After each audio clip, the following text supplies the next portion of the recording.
15 साल के इतिहास में ड्रीमलाइनर विमान पहली बार क्रैश हुआ, लेकिन इससे पहले भी कुछ मौकों पर हुए छोटे मोटे हादसों के चलते विमान कई बार विवादों में आया। आइए आपको एक एक करके बताते हैं कि वो कौन से बड़े विवाद थे। जनवरी 2013 में ड्रीमलाइनर से जुड़ा पहला विवाद तब सामने आया जब जापान की 2 एयरलाइन कंपनीज के बड़े में 2 नए ड्रीमलाइनर 787 8 विमान शामिल किए गए। इनमें लगी लिथियम आयन बैटरी में आग लग गई। एक विमान में आग तब लगी जब वह बॉस्टन के एयरपोर्ट पर पार्किंग में खड़ा था, जबकि दूसरा ड्रीमलाइनर उड़ान भर चुका था। आग लगने के चलते उसकी इमरजेंसी लैंडिंग करवानी पड़ी। इसके बाद अमेरिका के फेडरल एविएशन एडमिनिस्ट्रेशन FAA ने 3 महीने के लिए दुनिया भर में सभी ड्रीमलाइनर विमानों की उड़ानों पर रोक लगा दी थी। बोइंग ने अपने बैटरी सिस्टम और उसके इंसुलेशन के तरीके में सुधार किए।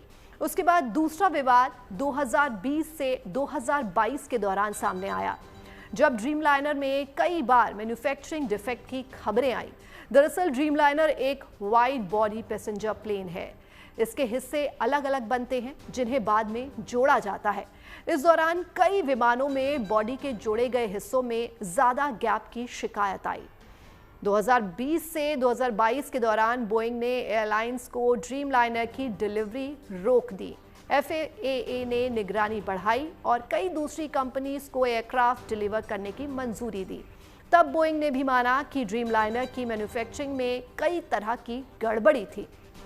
और अगला विवाद हुआ अप्रैल 2024 में, जब बोइंग में काम करने वाले एक विसल ब्लोअर ने दावा किया कि ड्रीमलाइनर 787 की बॉडी के कुछ हिस्से ठीक से नहीं जुड़े हैं और ये उड़ानों के दौरान बीच में ही टूट सकते हैं।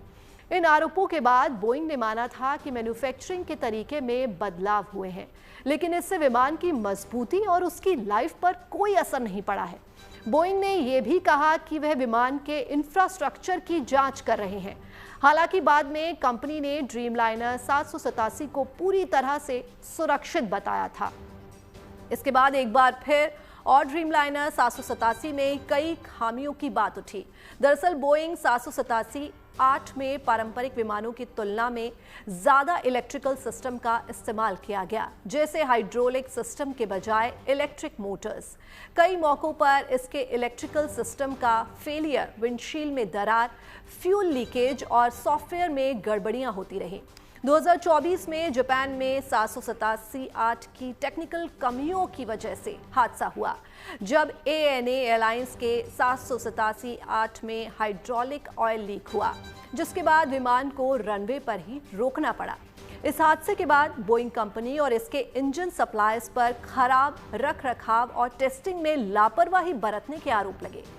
कई एयरलाइंस ने अपने 787 8 विमानों को अस्थायी रूप से ग्राउंड कर दिया।